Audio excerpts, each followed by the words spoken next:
was the that cover. meant to be? It's Monty Python, isn't it? Hello. Oh, I see. Hello.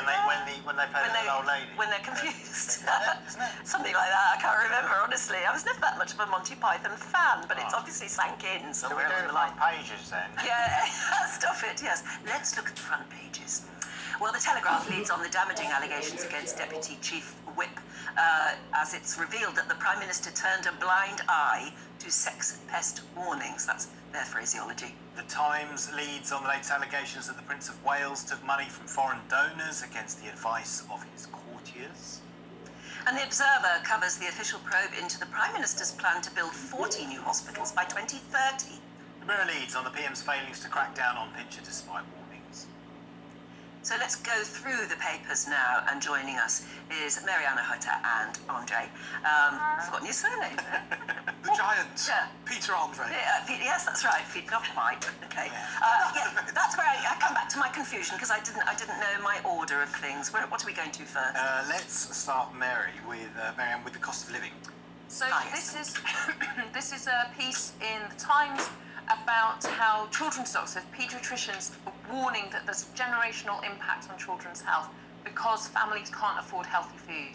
Because obviously, if you're not eating healthy food as a kid, you have a lifetime of legacy from that. So your body grows in a different way, your brain develops in a different way, and of course, it's not just about food or malnutrition, although they've said that in 2020, 487 children were diagnosed with clinical malnutrition going into hospital. So that's 500 kids almost, who are so poorly they're in hospital because they've not been eating the right food. And that's not only, obviously, some of those cases might be much more complicated situations where there's childhood neglect or abuse or something like that. But some of these are simply because families are in such absolute poverty, such desperation. Do you accept that? I mean, I did a documentary a couple of years ago with just an ordinary family, but the kid just ate nothing but pot noodles all day. That's all he ate. And it was basically because his mum didn't particularly care and didn't really know that there was anything not very nutritious about pot noodles. And it wasn't because they were so poor they couldn't afford stuff, because they could. They just had no idea of basic nutrition. So I think there are those situations, obviously. This isn't what that is about. These are families where they really probably do know that eating an apple is better than eating a donut, but a pack of apples is £1.50 and a pack of 5 donuts is 80p. Do you think that's really true? And if you're working, No, if you're also staggered at working that. 2 jobs and you need to give your kids something because you've got 20 minutes before you need to get to nursery or school to drop them off to get to your work, because otherwise you're going to lose your job or you're Yeah, but you're a parent and you know that an apple, maybe you not are, an apple, but also but not you losing know that your job is important too. Yeah, yes, but you know that there are better things to give them than a donut or a pot noodle in front of the telly. I've got a number of friends who are kind of from traditional Pakistani households. Now, I'm not advocating this, but mum tends to stay at home and has the life skill of being a really good cook. I have to say to you, when you go and find fresh vegetables, they are not more expensive than junk food. They just aren't. Now, the problem is, do people have the time and so on and so forth? But I do think one thing, and I don't want to be a nanny state type person, but when you go to these aisles, you know, you used to get a packet of crisps that's that big. Now it's sort of 3 foot long for £1. Yeah. So I think there is a lot of rubbish out there, but I do think it's much more to do with the lack of the life skill of being able to cook properly. I think it's time as well. I think poverty has when you kind of look at poverty, it's like a box with all the bad stuff in it. So it isn't just access to good quality food. It is also things like where you live, the level of the quality of the housing you're in, how much access to green space you have, whether your children have opportunities to do all those extracurricular things, whether they go to a school that's just bordering on kind of tolerably, acceptably decent, and that means that the teachers have less time, that there might be more issues to deal with in the classroom, that there's less money for sports equipment, that the parent-teacher association... I think, as you say, it's a perfect storm of a number of things, isn't it? Yeah. And same documentary I made, I interviewed a nurse who, there was a McDonald's, I think, franchise in the hospital lobby, in the hospital where she worked. Yeah, and she said, when you've just worked 12 hours and you're completely exhausted and you've got to go home and feed the kids, it was just too tempting to be able to quickly just go in and buy 3 Happy Meals and take them on the bus with you. Yeah. Yeah.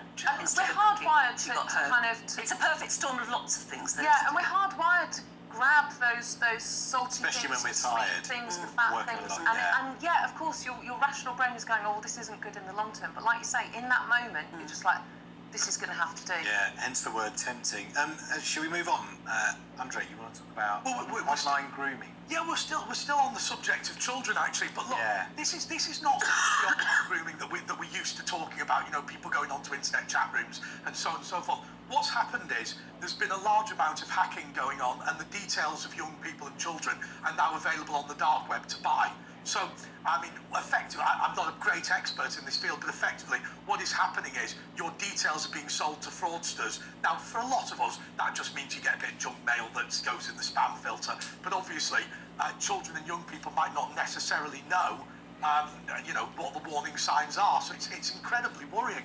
But the level of information that is now for sale about you on you know, these dodgy websites. Now, you can get some spy software and whatever, and I think that Dr. Norton thing, which will check for your details being for sale, but you have to be savvy enough to do it. And I really worry about this, because when I was a kid, you know, you might watch your TV in your bedroom, but now the reality is parents very often do not know what their children are up to, and it's very, very difficult, because you don't want to, on the one hand, spy on them, but on the other hand, you know, they just don't have the maturity to recognise the danger. I think that's very true. When my kids were young, I made sure that the computers were only in downstairs rooms, so I could always keep an eye. But that was before the days of every kid having a smartphone or a tablet, and you can't regulate it anywhere near so easily. Yeah. I think, though, I wonder if at a certain point we're going to reach that sort of tipping point where actually the kids do develop the maturity, of course, that's just life experience and being kind of worldly wise and savvy, but they'll have better understanding of the tech and the potential of risk and the value of their data on as a kind of an asset compared to us, who are not digital natives. Trend for people actually giving up their smartphones and buying instead dumb phones. Dumb phones? Dumb phones, which are, you know, like the old little Nokia thing. I've never heard it called a dumb phone. Yeah, it's called a dumb phone. I had a very good friend of mine who was telling me about her daughter going into secondary school, and something came up for her that she was really, really shocked by. Now, having been a 15-year-old boy, I'm not going to be critical of the people who've done this, because I think it's a maturity issue. But, of course, what they do is they've got a school WhatsApp group. Now, inevitably, when these kids come in aged 11, the sort of 15, 16-year-old post stuff that's highly inappropriate, which, of course, is thoughtless rather than evil. The young ones. But the young ones are really quite shocked and upset by it. Now, of course, because these WhatsApp groups are supposed to be to do with homework, the kids are effectively, they're not dragooned into doing it, but they feel kind of obliged to be on there. It's a bit sinister, isn't it? Yeah, absolutely. And of course, then the parents are like, and some of this, I mean, I'm not going to repeat what she saw, and you know, I do think it's thoughtless rather than anything else. But of course, it is quite upsetting for some of these younger kids. Yeah.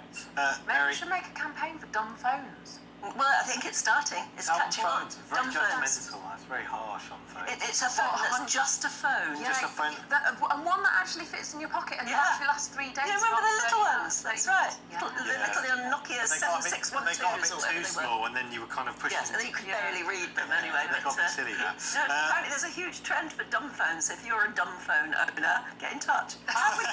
How are you going to do that? You're going to have to get onto one of those old-fashioned computer things.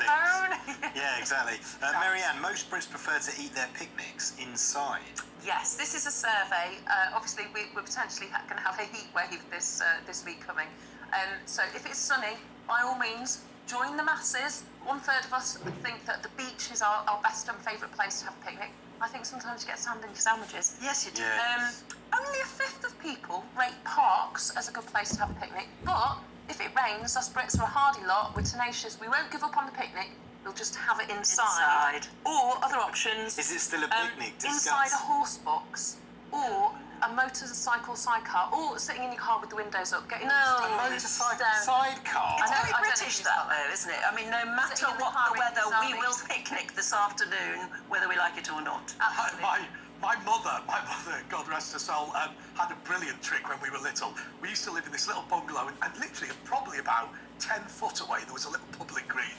and once a week she used to, during the summer holidays, she'd set up a picnic. And she said, what made me laugh was, you'd be there happily for hours, you're only 10 foot from the front door. Absolutely. That's all right, no? That's being innately British. Yes, that's very, absolutely very right. important. Yeah. We've run out of time, but we'll see you again. Yes? Yes.